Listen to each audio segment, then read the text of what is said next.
HB2310. That is correct, Mr. Chairman. Okay, you can start your testimony. Thank you, and I've let my former colleague know that we will work with him to try to come up with any language if it can be, if this is going to be implemented, because what we don't want is to have trying to smash a gnat with a big hammer where we have a few people that Mr. Canales is aware of that is maybe abusing the system, and then make it impractical for the rest of the lawyers across the state and all of their clients, because this applies to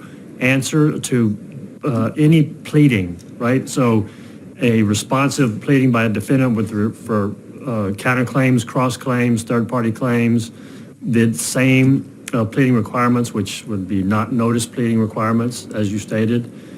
But my biggest concern is that before there's any discovery and any disclosures, you're going to face 2 motions to dismiss without any discovery and without any disclosures. And every case will have an answer that includes a motion to dismiss, the first one. And then if that is denied, then there'll be another motion to dismiss based upon the affidavit of the defendant. And the thing that the plaintiff is supposed to do, they can have anything that is used in the summary judgment response.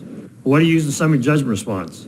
Documents that you get in discovery, in deposition testimony, and then affidavits from experts and things like that. You won't have any of that. You could go maybe get an affidavit from somebody that's not based on any discovery.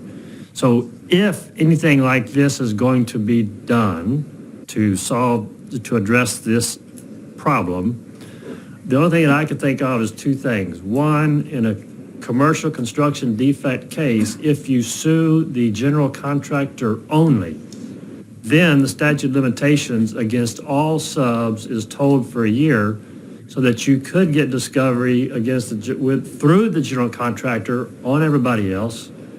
And then second is relaxed Rule 202 requirements to take a pre-lawsuit deposition and discovery, relax that for commercial construction defect cases so that you can get some backup to see, because you're going to face 2 motions to dismiss.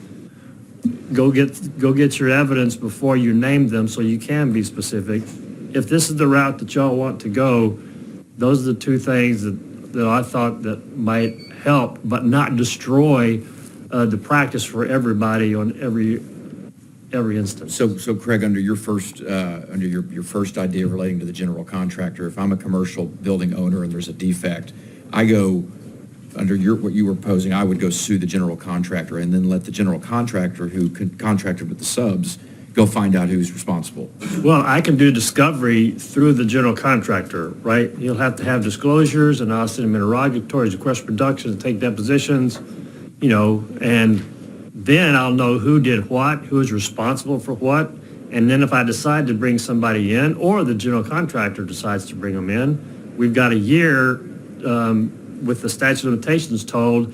If I don't bring the subcontractors in within a year, then I never can. But at least I've got a motion to dismiss, because under this bill as it is, when you file a lawsuit and you get no discovery, it does not stop the tolling of the statute of limitations. So that's another concern of mine. So anyway, my suggestion is relax Rule 202 for commercial constructions, relax it so it's much easier to do. And if you sue only the general contractor, right, toll everybody else for a year so you can get your discovery, so that once you bring in any subcontractor, you're going to face a motion to dismiss, or 2 of them, you'll be ready for it. But if you're the owner and you're filing a lawsuit against the general contractor, you're filing breach of contract. Construction defect. So why wouldn't you then just focus just on the general contractor? Let the general contractor go bring in any third parties that the GC would deem necessary. Right. That's what I wouldn't have to go perform independent discovery. Let the general contractor go do that. But I may want to bring in specific subs. Why? Responsible third parties. No, I because understand, the general contractor, you still preserve your claim. You don't have your claim is against the general contractor. Correct. And that's why I bring them in first. But the general contractor may not have enough assets or insurance to satisfy the claim, and the general contractor, because of business relationships, may not want to bring in their subs. And so I'm just, give me the right, preserve my right to name the subs. Just let me do discovery first so I don't name the improper subs. If the goal here is to make sure that the proper subs are brought in, give me discovery at some point before I have to name them, so that if I name them, I've got this new pleading standard I've got to meet. Give me a shot. I don't want to speak for Chairman Canales here, but I think that the problem that we're seeing here and what the bill is going at is the situation where you've got a roof leak on a commercial building, and the owner is going out and suing everybody, including the landscape architect. Anyone that stepped foot on the project, anyone at all that was paid for the project, anyone at all, those lawsuits are being filed against everybody. And they've got to go incur the cost, the fees, the attorney fees, and they've got to go out and file a motion to dismiss or figure out a way to get out of it. And some courts, I know this for a fact, some courts are not letting anyone out in those situations. Is that? Members, any other questions? Representative Vasu.